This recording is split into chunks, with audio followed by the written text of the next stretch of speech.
کے ہاتھ میں نہ ہو، جو تمہارے ہاتھ کے قابل نہیں ہوگا۔ اس لیے امام علی مقام نے کربلا کے اندر ان ریگزاروں کے اندر جو رقم کی ہے تاریخ، اسے قیامت تک یاد رکھا جائے گا۔ میں آخری صرف بات کر کے اجازت چاہوں گا، مدینہ چھوڑنا بڑا مشکل ہے، مکے سے جدائی بڑی مشکل ہے، لیکن آج ذی الحج کا دن ہے۔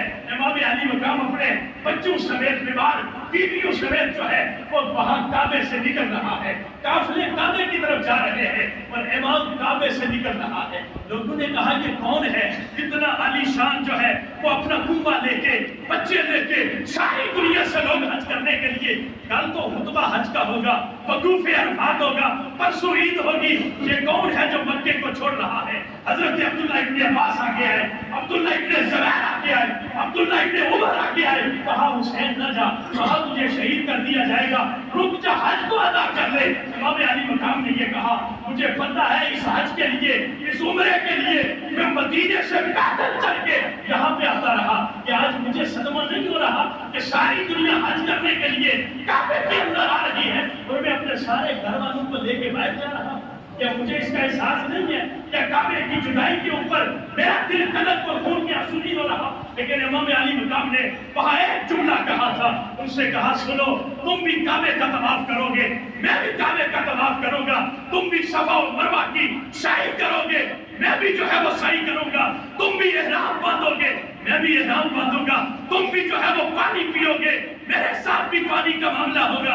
تم بھی اپنا حلق کرواؤ گے، میں بھی اپنا حلق کرواؤں گا، لیکن معیار جدا ہوگا، رضا رب کی طالب ہوگی، تمہارا طواف ہوگا کعبے کے گرد ہوگا، میرا طواف ہوگا خیموں کے گرد ہوگا، تمہاری سعی ہوگی صفا و مروہ کی سعی ہوگی، میری سعی ہوگی خیمے سے دوڑوں گا، کبھی علی اکبر کا لاشا اٹھاؤں گا، پھر اسے آ کے خیمے میں رکھوں گا، پھر وہاں سے دوڑ کے پھر میدان کربلا میں جاؤں گا، وہاں سے پھر علی اصغر کا لاشا اٹھاؤں گا، عباس علمدار کا لاشا اٹھاؤں گا، تمہاری سعی صفا سے مروہ پہ ہوگی، مروہ سے صفا پہ ہوگی، حسین کی سعی خیمے سے میدان کربلا پہ، کربلا کے پھر مقتل سے لاشیں اٹھا کے پھر خیموں تک۔ سنو، تم نے بھی احرام باندھنا ہے، میں نے بھی احرام باندھنا ہے، تمہارا احرام سفید ہوگا، میرا احرام سرخ ہوگا، تمہاری بھی حلق ہوگا، تم نے اپنے سر کو مونڈ کے حلق کروانا ہے اور حسین اپنی گردن کٹا کے رب کی برکت میں یار یہ ہوتی ہے قربانی۔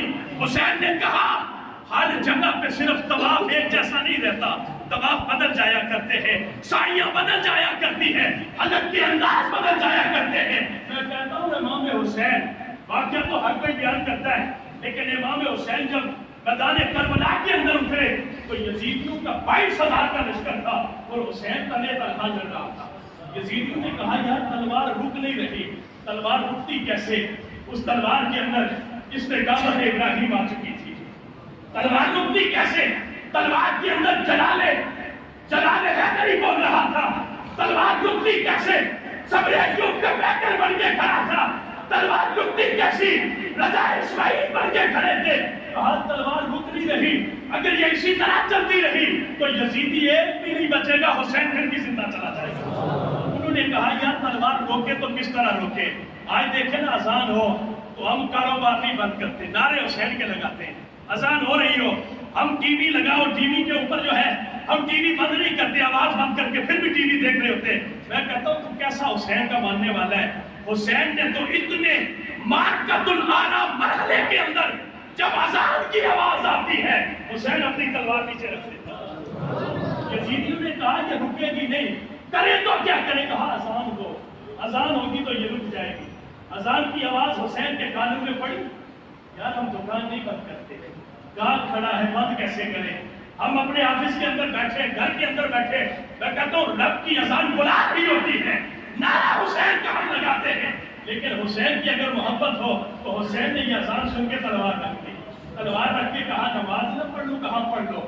امام علی مقام کی تلوار جب رکتی ہے، آخری بات کر کے اجازت چاہوں گا، خولی نے جب امام حسین کے سر پہ تلوار ماری تو امام حسین کچھ پڑھ رہے تھے، وہ آگے ہو کے کہنے لگا جب امام کی آخری الفاظ ہے سنو تو صحیح ہے کیا کہہ رہا ہے، تو کہنے لگا میں حیران ہو گیا، فرشتے جو ہے وہ بندہ حیرت کے اندر ہے کہ مولا کائنات یہ انسان تھا جسے تو خلیفہ بنا رہا تھا، ہمیں تو انسانیت کی معراج کا آج پتہ چلا ہے۔ امام حسین پڑھ رہے تھے اللہم انا ردن میں ردائے کا وتسلیمن علی قضائے کا وصبر علی بلائے کا.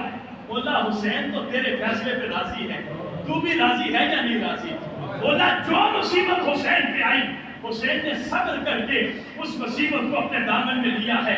بولا تو بھی حسین کی اس مصیبت پہ اجر عطا فرمائے گا راضی ہے یا نہیں؟ بولی کہتا ہے حسین کا سر کٹ بھی چکا تھا پھر بھی رب سے پوچھتا ہے مولا راضی ہوا یا نہیں ہوا؟ میں کہتا ہوں حسین کا سر چکانے والے جب حسین کا سر لے کے کوفے کے بازاروں سے گزر رہے تھے، کسی نے کہا بدبختو حسین کا سر اس لیے کاٹا تھا کہ یہ سر جھک جائے.